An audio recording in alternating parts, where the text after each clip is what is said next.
Well, hey everybody, welcome back to Skincare with Chris Gibson. If you're new, I'm Chris, and I am here as your skincare expert to help you get the perfect skincare routine. And on this channel, we talk about skincare products, skincare reviews, skincare ingredients, skincare routines, just about anything to do with skincare, including problems, and we solve those. So if that's your thing, you're definitely in the right place. Do me a big favor, hit the subscription button and that little notification bell.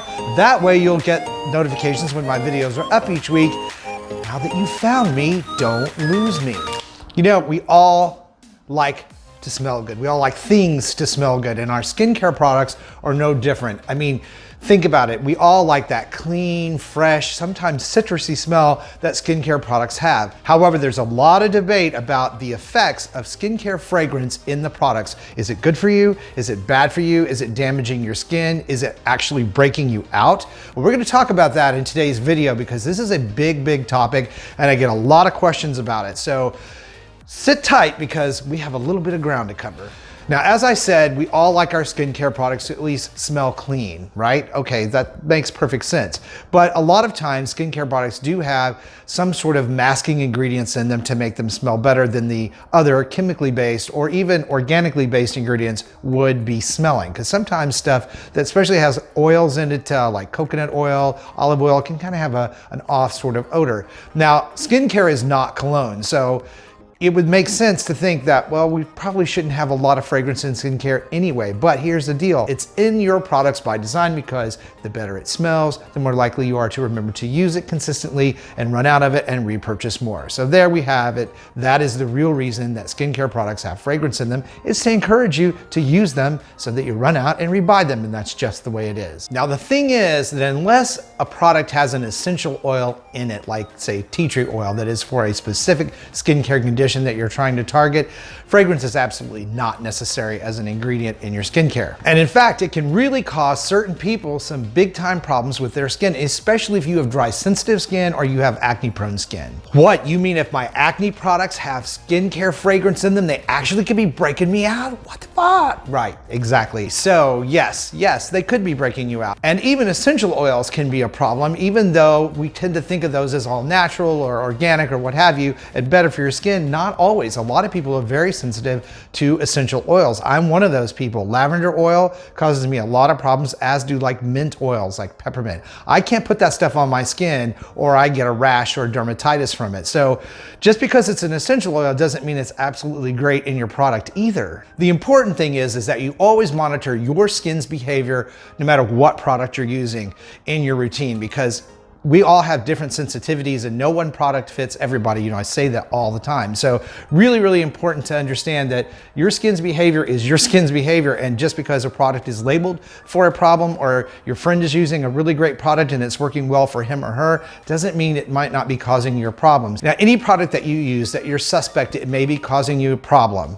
you want to test that on your arm, on your inner arm, inside of your elbow for about a week to see if anything comes about, like a rash or extra dry or flakiness. That's one really great way to test products before you put them on your face. And there truly are some skincare fragrance ingredients that you need to be aware of and stay away from. And I'm going to give those to you in this video. Also, I'm going to give you some brands that are clean of fragrance and labeled as such that I have interacted with and will recommend to you. So be sure to keep on watching. Now, skincare fragrance in products is a really big issue. So big that the American Academy of Dermatology has labeled that the single biggest problem and cause of contact dermatitis in cosmetics like skincare products and makeup. And the big problem with that is if you have any other type of skincare issue or concern, it can actually make it worse. And it isn't exactly easy to find what the fragrance is in a product on the label either, and that's by design as well. And it pretty much gets a free pass on labels because the FDA exempts it from having to say anything specific other than the word fragrance. So let's take lavender oil, for instance, the oil that I have a problem with. When looking for that on the label, you may not see lavender oil. What you will more likely see is the words lavandula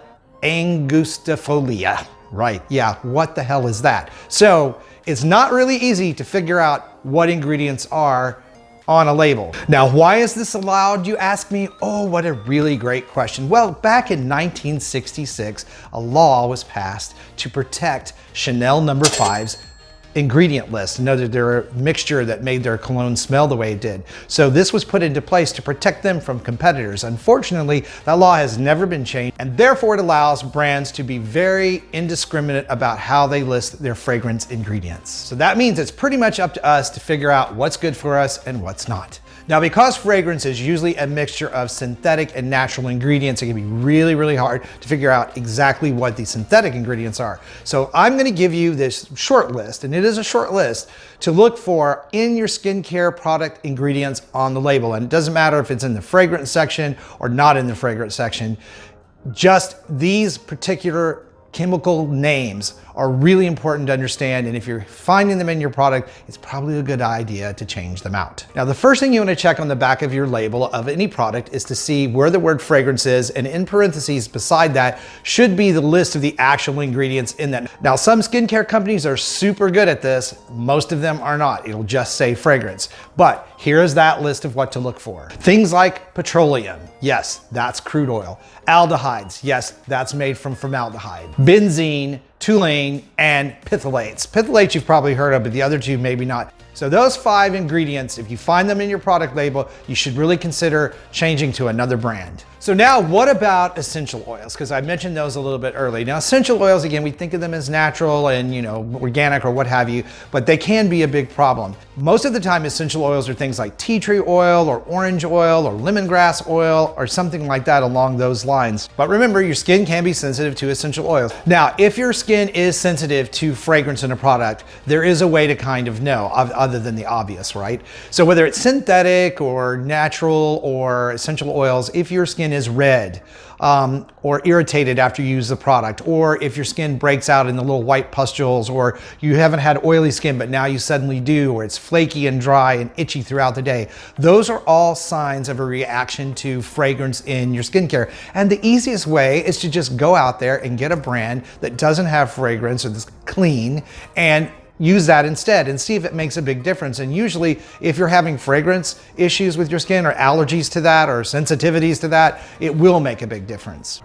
Now, lucky for all of us, there are a lot of options out there when it comes to fragrance-free or clean skincare products.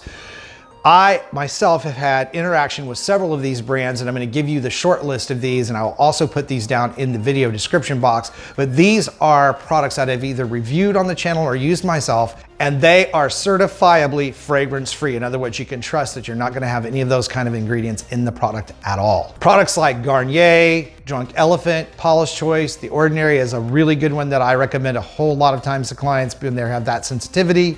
And other product brands like Cetaphil, CeraVe, First Aid Beauty, and Honesty. Those are all really good product brands to check out that are certified fragrance-free. Now, I hope the information in this video helps you decide whether fragrance might be a thing that's causing a problem for you in your skincare products, and what product brands you can look at that are certified clean and fragrance-free. That's really what it's all about, is finding the products that work best for you. Thank you so much for watching today and supporting the channel. You guys are awesome, awesome. Team Chris, just so awesome. I love you so much. Stay beautiful, and I will see you over on the next video.